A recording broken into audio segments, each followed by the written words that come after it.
I am unashamed. What about you?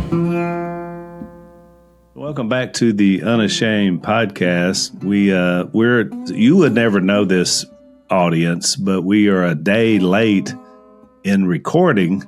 Here we go. Because of Jase has some travel issues or something. I don't know. We started getting text, Zach, in the night. No, we didn't get text. We got phone calls. We got you know what's weird about this? So I did an event west of Abilene, but I'll probably share that with our guests because it may be I have a similar. I had a similar occurrence because I did this. It was like a jazz concert and with young people, and they were raising money for that. And you're like, why were you there? Which is what I was asking myself the first 10 minutes I was there. So like it was literally a jazz concert. So they got all the rich people from around, and they were raising money. And then it finally hit me. Oh, I can blow a duck call. I'm musical. And you're like, oh, that's a joke. No, that was it. That was it. And so they wanted me to talk about music and the similarities, tell a few jokes. Of course, it wound up to be a Jesus sermon. But and it was just a secular event. It wasn't like a Christian event, but we turned it into one. So which is perfect because we've got a country music singer on the podcast today, so that worked out really well. Yeah. So my daughter-in-law sends me a text, which is not a common occurrence, and because my wife was in Nashville. My daughter-in-law sends me a text that says, "Are you coming to Nashville for Resurrection Weekend?" Well, it just kind of hit me. I hadn't seen my grandkids in a while. My wife is there. I'm like, I thought the event was on Saturday, so I never contemplated going because the event was on Friday. And I thought, why don't I just surprise them? And so, because I thought Missy would be coming back Sunday after the resurrection service, which, by the way, was at my son was leading worship, and they had rented out the Ryman Theater in downtown Nashville. And I was like, what am I doing? I got to go to Nashville, support my kids. My son's leading worship.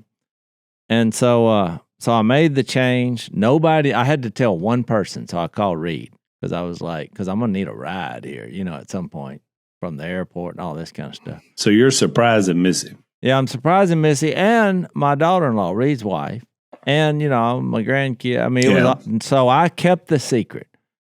And because Reed was practicing for the worship service, right, and the session. I mean, the timing just all worked out. It was like right about the time my plane was landing, he was going to be just a few minutes away. I was like, I'll just get a Uber and meet you there, which everything was working great. And so we go to his house, and I thought Missy would be there, but she wasn't. She was at our farm.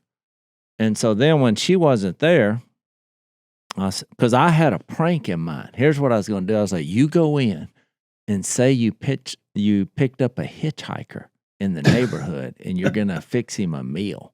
And just see what they do. And I was like, then I'll come in a minute later and be like, I'm the hitchhiker.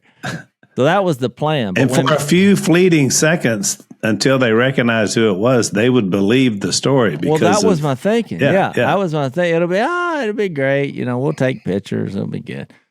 Well, when Missy wasn't there, Reed was like, well, forget that idea. I was like, yeah, okay, you're right. So now we're no longer pranking because I just thought, what am I going, prank my daughter-in-law? I mean, it just kind of got weird. So I'm getting all my stuff. Well, he goes on in the house. This is actually better than we previously planned. Well, when I walked in, she had, Brighton, Reed's wife, had followed him. Well, she didn't. You got to look at it from her perspective because I thought the prank's over. But when I came in, she didn't realize someone was with him, obviously. Because we had gone to the grocery store, he had to do a bunch of errands because they were feeding a lot of their friends and a lot of the people who sang in the worship that night, which then I realized I was wrong about when Missy was coming back because she was cooking. She cooked crawfish pies, and he did a kind of a prime rib. And so that's why. Then the problem with surprises is she wasn't coming back till Monday, in which we have podcasts, and we had a guest coming on. So I was like, "Oh, can we move this to Tuesday?" So anyway, I walk in, and she has her back to me, and Reed's kind of grinning because he sees me, and then it hit me. I was like, "Oh, she doesn't know I'm here yet."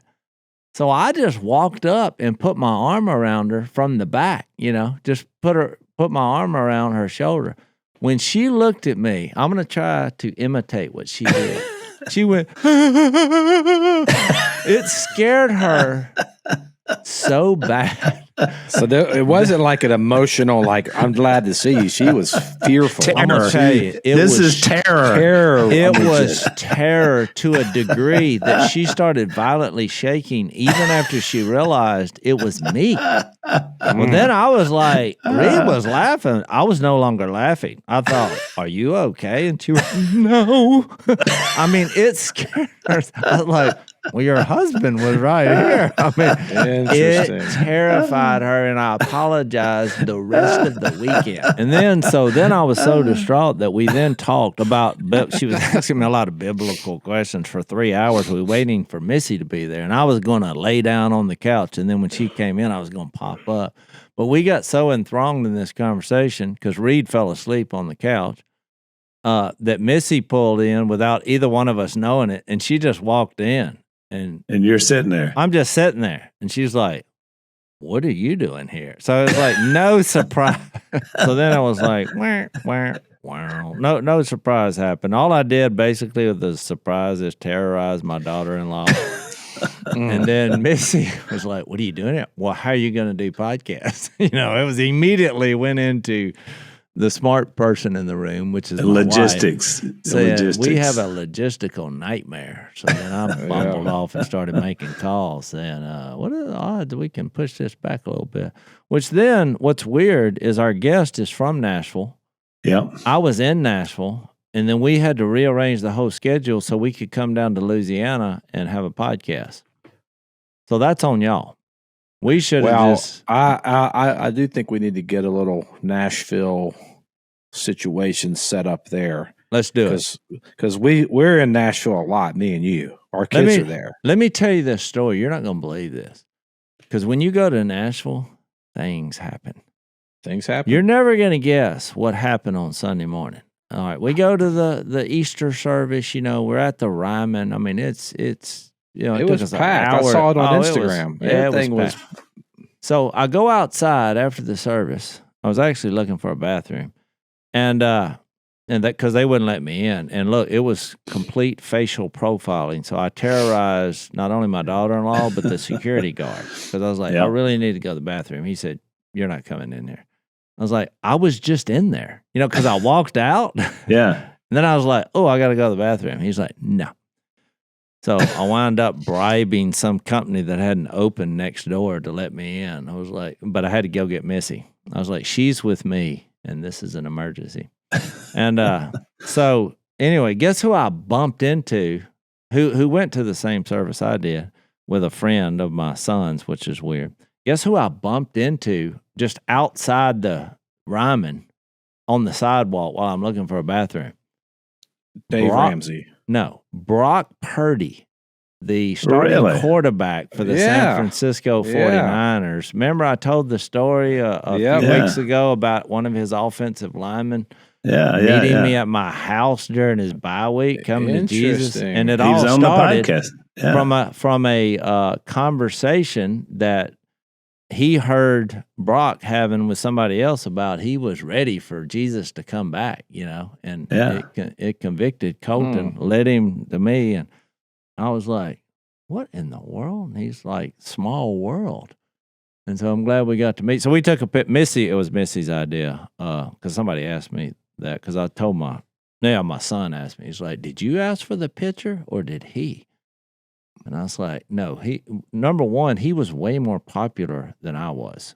While we were standing there chatting, him and his wife, he got like 10 picture requests. And I'm like, because he looked, you see these football players and all, but when you see him in real life, he just looked like a kid. Yeah. And he was about the same size as me. I'm like, how have you not just been destroyed? Because, his offensive lineman, he could eat him. Yeah. He's just so huge. And I thought, man, you must have God's presence on you. I didn't tell him because you look small to me. I didn't say that. I just said, you're in a world where dangerous men, But so we kind of caught up with that, and that was awesome. Well, I guarantee you, he could have went to the bathroom if he'd have wanted to. So, they'll let him right in and probably rolled out a red carpet.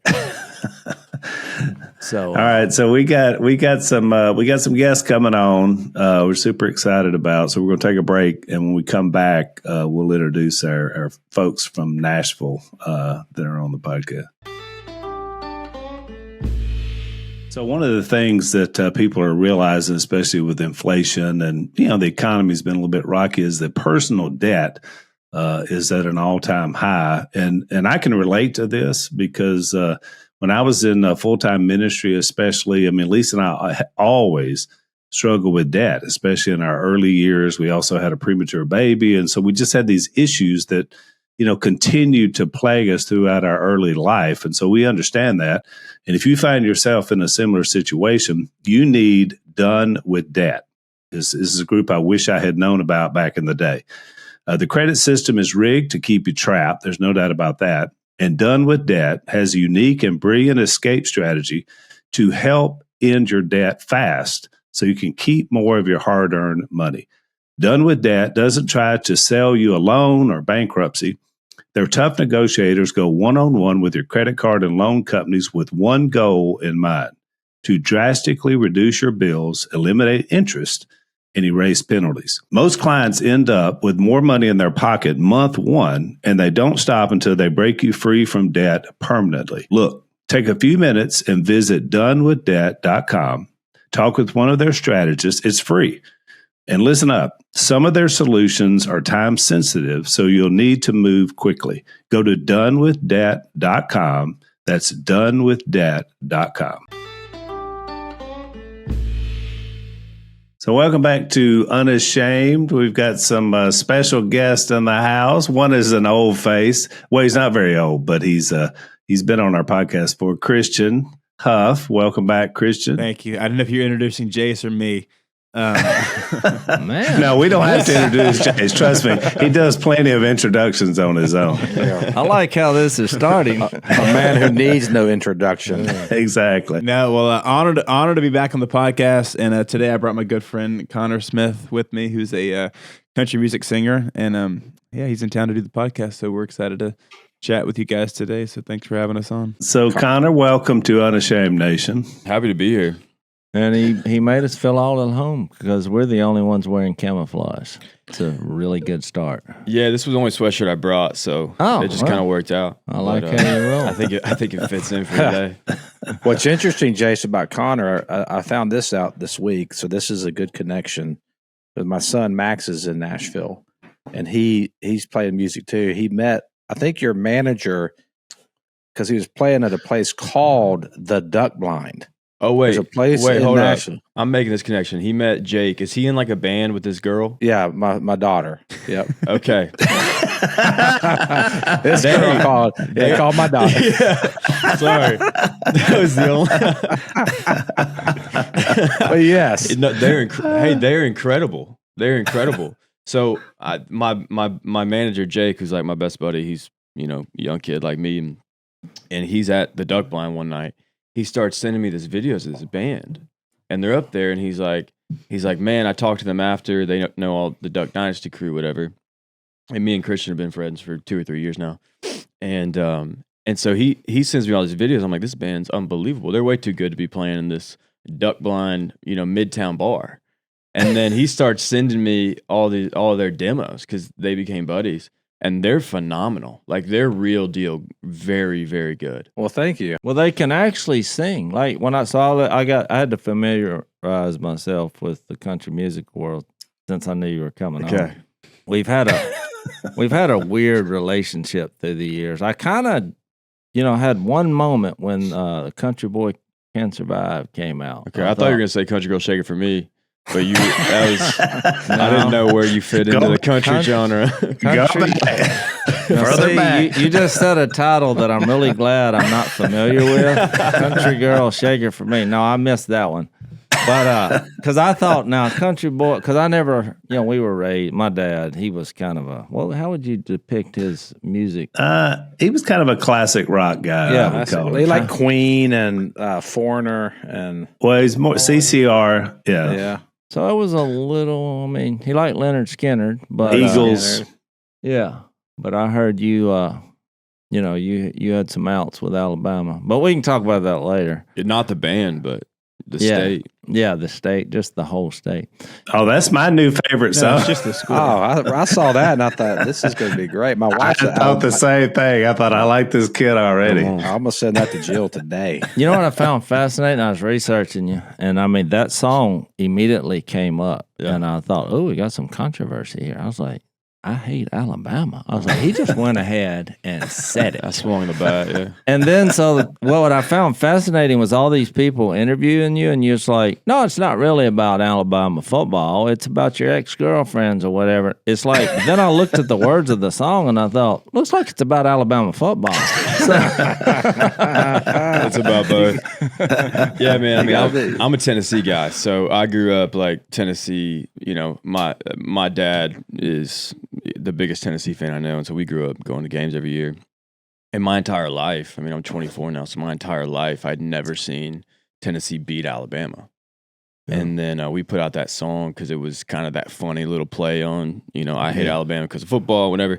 And I thought nobody outside of Tennessee would care. Like it was the fourth song we ever put out. I was just like, let's put it out. It's fun. All my friends were up in Knoxville. I kind of my biggest dream was to hear that at a tailgate in Knoxville going to a game. So we put that song out. You want to talk about the Lord's timing? So Alabama hadn't lost in football in 2 years when we put out the song, and the next day they're playing Texas A&M. We put it on a Friday. The next day they play Texas A&M. They're number one in the country. Texas A&M's unranked. At the game, Texas A&M plays the song in the stadium. Oh my God! Texas A&M goes on to beat Alabama that day. You brought down Alabama football. I had Write it down. So Exactly. you're saying that was the Lord's timing? It was the Lord's timing. Power of prayer. I love it. Unbelievable. I And love so it. Was Saban the coach then? Saban was the coach. That's why he quit. Yeah, it was. guarantee It you was. That's why he quit. No, I had heard that before too. But no, I mean, this was 2022. And so the next day, my life changed. When there was a field goal that went through the uprights and Texas A&M beats Alabama, they stormed the field. The next morning, it was a different ballgame because everybody was like, oh, they lost because of your song, that whole narrative. And so that was definitely like a Lord's timing moment. That was pretty wild. I thought you were going to say the state of Alabama stormed your house. That's how you liked it. I did have, No, that's going to happen now. I did have some like buddies' dads who were like big Alabama fans, like hate commenting my Instagram. And I was like, guys, have y'all not listened to the song here? But like literally guys I know. Yeah. That's a risky deal. I mean, as a new artist, I guess you got to have a little controversy like that. I mean, that's a pretty easy way to do it. The funny thing is, we've played in Tuscaloosa, 4 or 5 times. They love the song there more than anywhere. Like it's massive there because all those Alabama girls just think that their ex-boyfriend's singing it about them, so that they kind of end up liking the song. So you've made it okay. I was wondering if you've ever done an event in Alabama since that song came out. Oh yeah, well I mean, Christian's an Auburn guy, so they love it down there. So Auburn, well, I'm sure they love it. Yeah, Auburn loves it. Yeah, because I was fixing to say my son just proposed marriage to a girl from Alabama, but she went to Auburn, so she's good, right? Yeah, she's great. Yeah, It's about the school, not the state. So we're clean. It's definitely about the school. Yeah, for sure. Definitely about the school. Yeah. That's funny. Christian, I want to hear about the you are going to be a dad for the 3rd time. Yep. How's the pregnancy coming along? What's the update? Well, good question, Zach. Thanks for asking. Yeah, no, it's going really good. It's definitely been a lot different than the first 2. She's been not as sick as she was the first 2 the 2 times going around. Trying to navigate filming the show and traveling and all the all those different things with being pregnant and chasing the 2 we have right now. But she's doing really good. She's feeling great. She's entering into almost her 3rd trimester, which is crazy. So it's going to be here before you know it. But she's feeling really good. Still not talking about the gender because it's still a surprise. Y'all are going. I was wondering if y'all were going to do the surprise. Well, we know what the gender is, but we're just not sharing it publicly yet. So I think you should break it right here on the Unashamed podcast. That'd be great for the ratings right there. Yeah. But yeah, no, she's doing really good. She's thriving. She's currently thriving. I'll just keep going, man. Don't stop. Don't stop after 3. Well, it sounds like it's getting easier, so I think you just need to keep going. So, No Connor, tell us. So, you're newly married, is that right? You're a newlywed, Connor? Yeah, we've been married for a year. We just celebrated a year, and so Christian and I, we met, like I said, 2 or 3 years ago. He invited me and some buddies down to do a little hunting trip down here in Monroe, and so that was 2 years ago. And so we came down here, and it was Christian, like, his eight buddies down in Monroe doing a whole hunting trip. And all of them were married and, baby on the way, or they had one, and they all got married at 19. And I was dating my now wife, at the time. Mm. And I left that trip. I was like, all right, I need to go and hurry this thing up and get a ring. So basically, they gave you the birds and the bees talk. Yeah, essentially. Essentially, we pressured him into hurrying it up. Yeah, no, they showed me the example of the goodness of marriage. So we got back, and we dated for a little bit over a year. She moved to Nashville. Yeah, we got engaged and then got married last April. When you consider the fact that there are buildings where people go to work every day and their only job is to steal your identity, it actually is very sobering. My realtor just told me that his phone was hacked. Someone stole his identity and ended up getting in his bank account and pulling out $80,000 out of his business account and completely wiped him out. This is a real deal. You need to make sure that you're taking care of your identity. And that's where our friends at Identity Guard come in. Identity Guard actively monitors your most sensitive data, your credit, your financial accounts, your social security number, and even the dark web for any signs of suspicious activity. So you get instant alerts before the damage is done. But Identity Guard doesn't just send you alerts. If your identity is stolen, their team works directly with banks, credit bureaus, and other institutions to fix it for you. And while they handle the cleanup, you're covered with up to $5 million in identity theft insurance. Identity Guard also watches for fraud involving your home, your auto title. It flags unusual activity in your investment accounts, and it proactively removes your personal data from these people search sites. Wow. Listen to this offer from Identity Guard. Identity Guard is offering our listeners a 30-day free trial and 60% off when you go to identityguard.com/unashamed. That's 30 free days and 60% off at identityguard.com/unashamed. That's less than what you're paying for that streaming service that you've got to cancel this month. That's IDENTITYGUARD.com/unashamed to sign up for a 30-day free trial and get 60% off. Certain terms apply, so be sure to check the site for details. Oh, well, congratulations. See, my dad, he's always had a way. If someone's dating, and Al will remember this hundreds of times, he'll meet somebody and he'll say, hey, Connor, it's better to marry than to burn with passion. And then if you say, yeah, I think I'm going to marry you, then he comes back with the verse. What is that one? He says, oh, it's the one in 1 Corinthians 7. He said, I want to warn you, though. A marriage is filled with trouble. He who marries will be taking on many troubles in this life. That was how he started our wedding. I know, he did. Don't ever bring your wife on this podcast, though. I made that mistake last week. Oh, gosh. And when I tell you these two guys tried to create a divorce moment there. Isn't that funny? Let me just tell you what really happened. Zach did one of the more stupid stunts that a husband could ever do. He forgot the rule, which is a godly principle, that when you get married in God's math, it's supernatural math. Yeah. It is one man plus one woman equals one. Mm-hmm. So that's math that you won't find at your local public school.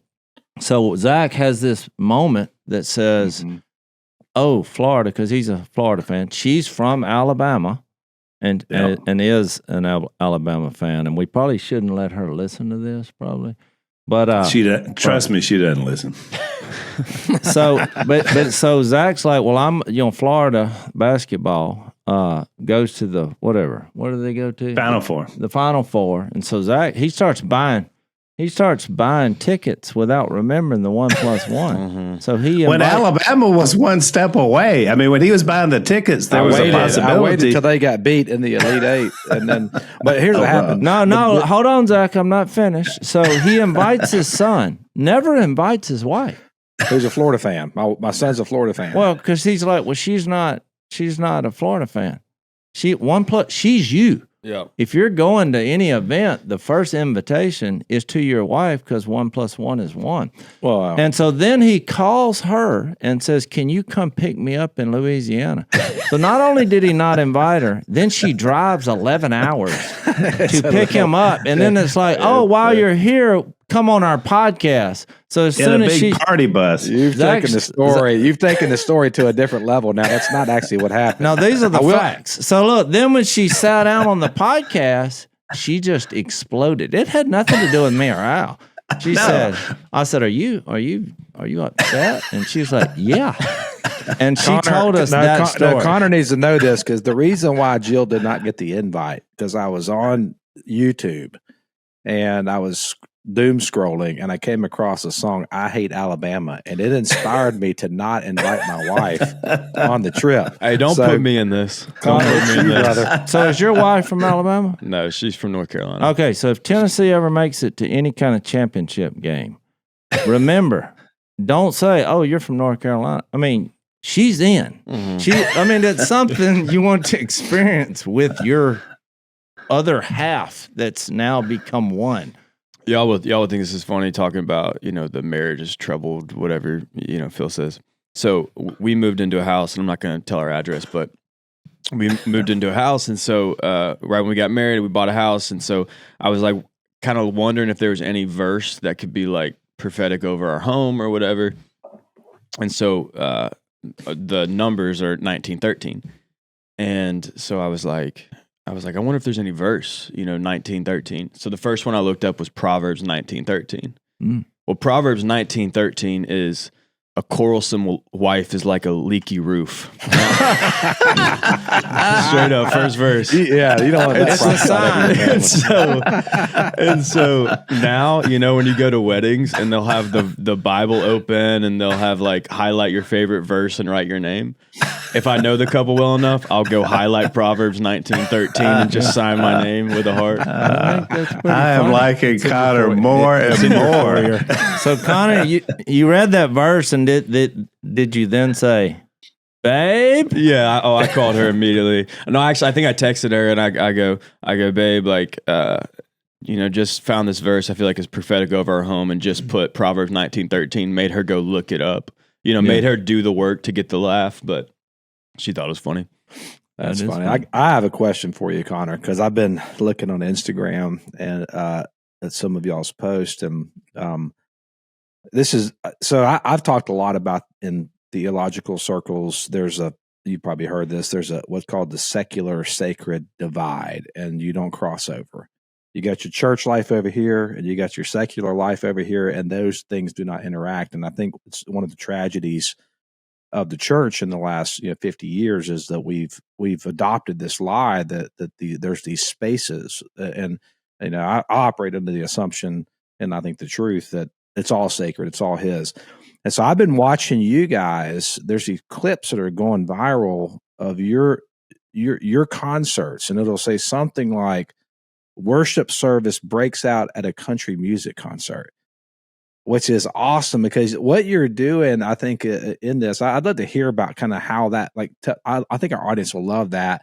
And I want them, by the way, to go watch some of these clips because they're incredible. But how did that start, and what in the heck is going on? Yeah, man. I mean, from the beginning, I've always felt like I had a dual calling on my life of ministry and country music. I grew up in Nashville, started writing songs at 6 years old. A lot of that early stuff was worship songs, contemporary Christian songs. I always say that I was too scared to write love songs for girls, so I just wrote love songs for Jesus. And that was kind of how I started, and thought that was going to be what the Lord had for my life. And then as, I grew up, 13, high school, really fell in love with country music, and I started to write country songs, and then, I signed my first deal at 16, record deal at 18. And so it was pretty young as I started, but I always felt this kind of calling on my heart towards ministry, towards Jesus. I would say if I wasn't, a country artist, I'd probably be a pastor or something of the sort. And so I've spent the last 4 years growing up a lot and trying to figure out how do you marriage the two, to step into a secular industry where, and country music is a specific industry that Jesus is allowed in. Yeah. But it's the same, to say the name Jesus on stage can oftentimes be the same thing as saying the name Trump, where people just celebrate because it's a part of culture. Yeah. If that makes any sense at a festival or whatever. They either celebrate or boo. Exactly. And so, but actually like creating not just, country music is faith, family, sports, hunting, right? But how do you actually bring revival into country music has been a big part of my heart. And I don't have all the answers to that, but I do know the Lord's called me into that. And I've been trying to slowly figure out, or he's been unveiling some of those things. And we've definitely just had some massive breakthrough. I mean, what you're talking about, Zach, we just did a tour. I did a co-headlining tour with my best friend in the music industry named Dylan Marlowe, another country artist at the same level. And our friendship is really centered around how do we do this genre that is of the world, but how do we steward what the Lord gives us to Jesus? In the same way, you guys had this TV show, but the TV show, you were using the TV show as a platform to speak the name of Jesus, right? Yeah. How do we do that in country music? And so as we stepped onto this tour, we had a lot of conversations beforehand, and we said, hey, it doesn't matter how many people show up. It doesn't matter how many tickets we sell. It doesn't matter, if they came here for me or for you. How do we unite together and speak the name of Jesus? Because there's such a boldness with two of us up there doing that. Yeah. And so we had this song. I mean, all of it was kind of God ordained, but so we had this song that we were getting ready to put out together called Country in the Clouds. And it's kind of this, kind of a gospel country song about hoping, heaven looks like the sticks sort of idea. Yeah. And so I called him one day, and I was messing around in my living room playing the song, and it led perfectly into like a mashups of some worship songs. So I sent him a voice memo. I go, hey, what do you think about doing this? And he loved it. And so we were going to do this one, Brandon Lake Gratitude. We're going to do this song and then go into the chorus of Gratitude, switch it up. I do half, he does half. Well, the first night of the tour, I sang the wrong song. So I ended up singing Great Are You, Lord, instead of Gratitude. And David Leonard. Yeah, exactly. Yeah. And so I start singing this David Leonard song, and I get to like the second line. I'm like, I'm singing the completely wrong song. So I just finished the chorus. I'm just like, let me just get through the chorus, and then I look over to Dylan on stage, and I just go, hey, sing Gratitude now. So then he does the whole chorus of Gratitude. When I tell you that in the middle of this bar where everyone is drinking tall boys and trying to, flirt with the girl, the atmosphere shifted like that. Jase, you've complained about the process of tree growth. No, I didn't complain. I just gave you the facts. The worst thing about trees is that they grow slow. Well, our friends at Fast Growing Trees actually posted an article, and do you know which is one of the fastest growing trees that you can buy? Tell us. It's the one that I have, the Leland cypress. I'm telling you, these things are absolutely amazing. Fast Growing Trees, if you don't know, they're the biggest online nursery in the entire United States of America with thousands of different plants, over 2 million happy customers. Fast Growing Trees, they offer a wide variety of plants, including fruit trees. They got privacy trees, flowering trees, shrubs, and all of them are tailored to your specific climate and your space. These guys have an easy online ordering process and very quick delivery. Plus, they had this thing called the Alive and Thrive Guarantee, which is exactly what it sounds like. And you'll receive guidance on choosing the right plants and learn how to properly care for them. Yeah, you know how when you go to the store and you buy plants, you bring them home and they just die in a few days or a few weeks. Fastgrowingtrees.com. They come with instructions on how to care for your plants, how to plant your plants so that they will grow to their fullest potential. And if you want to get into gardening, but you don't have a green thumb, guess what? No experience is required. You don't have to worry about it because Fast Growing Trees is a website that has all the information that you need to get started. This spring, they had the best deals for you, up to half off on select plants and other deals. And listeners to our show get 15% off their first purchase when using the code Unashamed at checkout. That's an additional 15% off at fastgrowingtrees.com using the code Unashamed at checkout.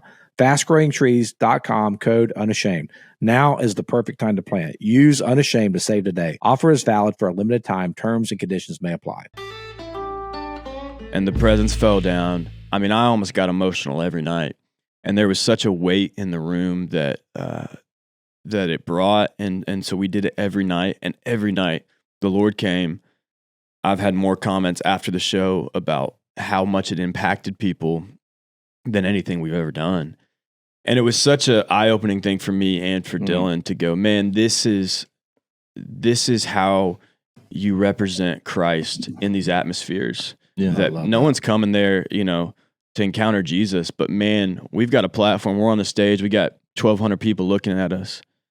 And if we could just take a moment to go, hey man, the only reason we're here, the only reason we've been given this platform. There's a C.S. Lewis quote I love that is like, I think is in Mere Christianity, where he says somewhere, a man can't take credit for his giftings and talents any more than a man can take credit for having blue eyes. Right? Yeah. And so I think about that a lot of like, why was I given the gift of singing? I have no idea. Why was I given this gift of being able to write songs and communicate in that way? No idea. But God picked me for that and gave me that attribute. And so my stewardship of that, my response of that in Thanksgiving is to give it back to him. Mm-hmm. And so, yeah, I mean, in those worship moments, man, it was really special. And it was a revival moment for me in my heart to realize how to take those atmospheres and shift them towards the Lord in a really authentic way that doesn't feel forced. I would call that Jesus stuff. You know what's crazy? You said that. So like 2 nights ago, I was doing a show and I was west of Abilene, middle of nowhere. I think there was 94 people there. And by show, you don't mean you were singing. You mean you were speaking. That's his. I'm just going to tell you what happened. You can do with this what you want. I was asked to go and be a part of this show. It was a jazz concert. And they had a meeting and they wanted to do a fundraiser to raise money for these high school kids who are jazz musicians. And it was about 30 of them. And I'm at the concert. So I kept thinking, well, why am I here? I assumed it was a Christian school because I'm more about my faith than anything else. And, but oh no. They said, well, we know you're musically inclined because you blow a duck call. So I thought, wow. So it was the same atmosphere you described. I quickly figured out that the people in the audience, even though it wasn't a lot of people, it was basically a private party. They had a lot of money. And that's why they were there, and they had the concert, and I was just there to kind of bridge the gap. But it's funny because I don't know what they thought I was going to say, but when those kids when I say they were talented, it was off the charts. But I went the same direction you did. I said, you know what you just saw there? This is my opening line. I said, you saw the image of God being shown through their talents. Because they were doing most of their songs ad lib just off the top of their head, and it was really impressive. Of course, I have my Bible. I did my little duck call thing. I was like, it's not like playing a trombone, I think. And, of course, I shared Jesus, and just like you said, the total atmosphere changed. Because I'm pretty sure me and the kids were the few sober people there. But I think it went well, and it was one of the few events I stayed after because there was only 94 people there, so it wasn't a rush to the door. And, the altar call just happened organically. Yeah. People came up with tears in their eyes, and it's like, we need to hear more about that. So I think that's Jesus stuff. That's beautiful, man. Well, I couldn't help but think, Connor, when you were talking about, it sounds so much like David, like King David. I mean, who's famous for being a king and slaying Goliath and doing all these things, but really his heart was the heart of a musician. And the writing of the Psalms, I mean, those weren't, we think of those now because they inspire so many worship songs. It's like it was strictly that. But a lot of these were just where his heart was at the moment. Some of them are rough. Some of them are raw. Some of them are about destroying my enemies and all these different things. But it was a word spoken into his culture at his time, but that God was always a part of it. And so, like you, I mean, he had different gifts, but that was the one it seemed like that he relied on the most, which I thought was pretty powerful. Yeah, I mean, David's roadmap is something that I look at every day. Because you look at the life of David, he's a shepherd boy. He's out in the field. Samuel comes and anoints him and says, "You're going to be king." You can just imagine his confusion in that moment. Mm-hmm. And I look at him. He's out in this field, and he's like probably wondering, "How in the world am I going to become a king? I'm from the lowest tribe. I'm the last in my family." Yeah. Some say he's an illegitimate child, right? Yeah. Right. And he's like, how in the world would that even happen? Well, it was through the gift of music that he was brought into the throne room, right? It was when Saul lost the spirit of God and couldn't find any peace. Someone said, "I know of a boy from the tribe of Benjamin who can play skillfully the lyre." So he was good at guitar and he could sing songs and he carried the presence. And so that gifting that David had stewarded in the field with the sheep winds up getting him in the throne room and finding favor with the king. And I think that's so beautiful because you see what David ended up doing with that opportunity, but it was really through music that he was allowed into the door. Yeah. Some people play a harp for the Lord. Some people blow a duck call. That's my point. Amen. But I was thinking of where we sit today. We're doing this podcast. We have, it's one of the biggest Christian podcasts out there.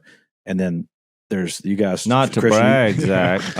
Humility is a staple in the kingdom of God. But go ahead. I wasn't bragging, Jase. Hey, you just speaking facts. Christian, well, you're laughing too hard, man. I was going to compliment you next. You guys are filming a TV show. All of Sadie's ministry. We did a movie. There's so much going on, and you think, man, what if you could like isolate that to a birth moment? What popped in my head when you were talking, Connor, was a moment where Phil did what he wasn't supposed to do. He broke through that secular sacred divide. He was down in, I think, the Superdome in New Orleans receiving an award. I think it was the Louisiana Sportsman's Hall of Fame induction or something. I can't remember what it was, but he's standing on the stage at this sportsman's banquet, and he sees the audience, and he's like, I have to tell him about Jesus. And he looks down in his bag. He's got his Bible. So I think he'd already maybe done his duck call demonstration, his whole duck hunt thing. He said, boys, I got to tell you something before I leave. He said, I stand before you tonight beneath the sign King of Beers, because they had the Budweiser sign above his head. He said, but I can't leave without telling you about the King of Kings. And it was that moment, and he preached the gospel to him, and all these grown men were like, just started to weep. Like you talk about the atmosphere change. He went and he brought the sacred into the secular, where because it's all sacred anyways. And that seemed to be the moment. Would you say, Al, that was kind of the birth of really Phil hitting the speaking circuit? I mean, that was kind of a big moment and we all kind of. So I'm not bragging, Jase. I'm saying we're like standing on the shoulders of a decision that he made in a moment that now we're able to even have the platform that we have here. But you know, Zach, you're a little off. It wasn't the Hall of Fame deal, but it was in the Superdome, and you described it perfectly. And it was just 400 surprised Cajuns that Dad would do this. But you're right. It immediately changed the impact, kind of what Connor was describing. But what's more interesting, when Dad walked off stage, because I was there, the guy who was selling our duck calls for us, he looked at Dad and he was like, Phil, you can't do that. He was a Cajun. He said, you can't do that. You can't mix your business and your religion. You'll lose both. And I'll never forget, Dad looked him square in the eye and he said, Dubasan, do you understand? Without Jesus, there would be no business. It's the reason I'm here. And I saw that like ironclad, this is our culture now. And that went forward. And that was, 25 years before anybody even thought about a television show or an ability to do it on a bigger platform. But that's the thing. I mean, what Connor's describing is when you make a decision to do it on whatever platform you're on, God can trust you with a little and he can trust you with a lot. You know, it's really mind-boggling to consider the fact that there's over 1 billion children in the world who are growing up in spiritual darkness. I mean, that actually blows my mind, having never heard the gospel. But our friends at Tomorrow Clubs are helping the gospel to reach these children, and that's why we want to partner with them in such a powerful way. We just heard an incredible story from our friends at Tomorrow Clubs. 3 years ago, the very first Tomorrow Club in South Africa opened up in a rag tent church. I love that. In a little town outside, a little neighborhood outside of Cape Town. It's called the criminal capital of Cape Town, a community overrun by gangs and drugs. Delft is the name of the town. The kids in the neighborhood were living hopeless lives, being groomed for gangs and much more. But as they learned to follow Jesus in the Tomorrow Clubs, their lives changed. Their parents became curious. They wanted to see where the kids were going and what they were learning. And just last week, the pastor reported that over the last 3 years, listen to this, more than 60 families in this area that had never been to a church before started attending his church because their kids were coming to the Tomorrow Clubs. That's why we're partnering with Tomorrow Clubs. The doors are wide open and churches are asking for your help. That's why we are inviting our Unashamed listeners to become a Tomorrow Clubs ministry partner by sponsoring 30 or more kids with a monthly donation of $1 per child. That's just $1 per child per month to bring the life-changing hope of the gospel to more young people in forsaken places like Delft. Go to tomorrowclubs.org/unashamed today to learn more and become a Tomorrow Clubs ministry partner. That's tomorrowclubs.org/unashamed. You're right. I think that set our culture as a family. Would you agree, Jase? Yeah, I thought he was going to say this moment because my wife reminded me last night because I thought, Connor Smith. I was like, oh, he's a country music singer. And I said in front of my wife, I don't want to hurt your feelings. I said, what do I know about country music? I was like, what are we going to talk about? She said, babe, you were part of country music. And I was like, what? She's like, you don't remember? We have a country music album that you sang on, or mostly talked, but on one song, that went platinum. It's that Christmas record y'all did or something? Yeah. Yeah. So she said, and did you realize that it was the #1 Christmas album in 2013? And I was like, well, the #1 Christmas album. She said, we beat Garth Brooks. And I thought, are you kidding me? And I'm not bragging because I just found this out last night. I was like, what does going platinum mean? But she said, you don't remember the whole time we were doing it? You said this will never work, which I did. I was like, this will never work. But what it made me think, the reason I'm telling you that, is really singing is storytelling. Yeah. And I saw that all over the place where the media and your fans, when I was researching you, that seemed to be the one thing that came out above all others. And so I'm not shocked because the greatest story in the world is the story of Jesus. And so I think you combining that in this kind of spirit-filled way is why, the Lord is blessing your endeavors. Thanks, man. I mean, you look at Jesus, it's all parables. You know, and there's such an easy way to connect those with country songs. Oh, exactly. I mean, I've written a ton of country songs that are just directly tied to scripture. But you wouldn't know that unless I told you the scripture.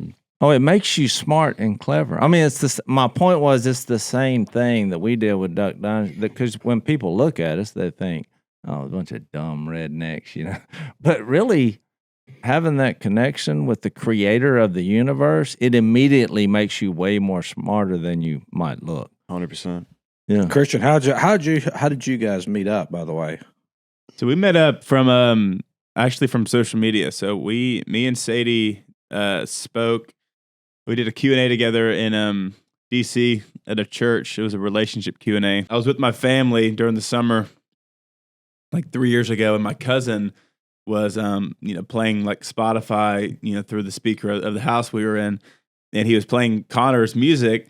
And at the time, I wasn't really listening to country music that much, and he was like, Connor's the next big thing in country music, and it didn't really think much of it. And then the next week, me and Sadie went and spoke at this event, And then the next day, I got a DM from Connor, which you can kind of tell that story. Yeah. That's kind of how we ended up getting in contact with. Well, yeah, I mean, I was, so I had just started touring kind of full time. I'd gotten asked to be on the Thomas Rhett tour, and that was kind of my first massive moment for my career. And so I was just getting started. I just started dating my now wife.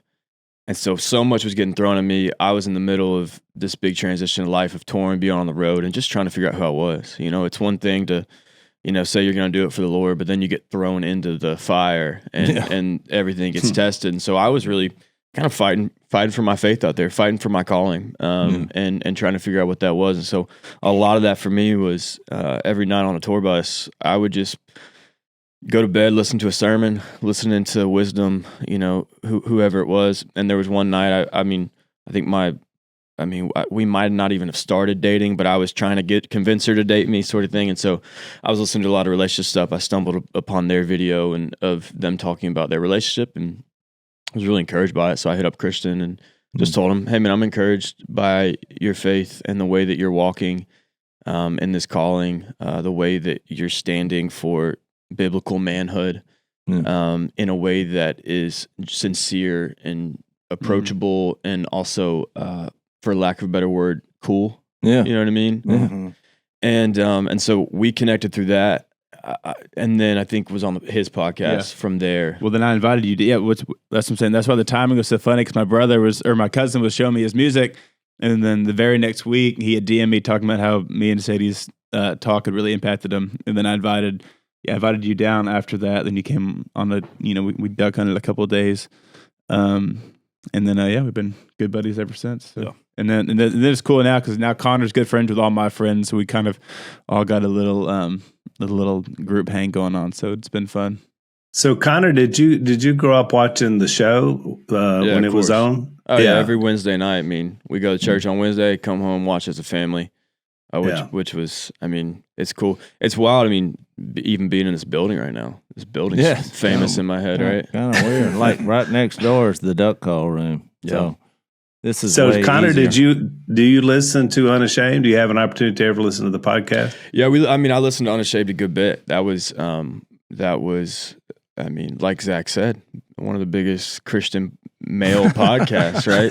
Yeah, when I said that was bragging, but when Jay said he went platinum, he said he wasn't bragging. He said I wasn't bragging. I was laughing at Jase too. I just found out about that. I was like, I still didn't think that worked. I don't do social media and stuff, so my wife was like, tell us, Connor, how can folks find your music and or find out where you're touring and stuff like that?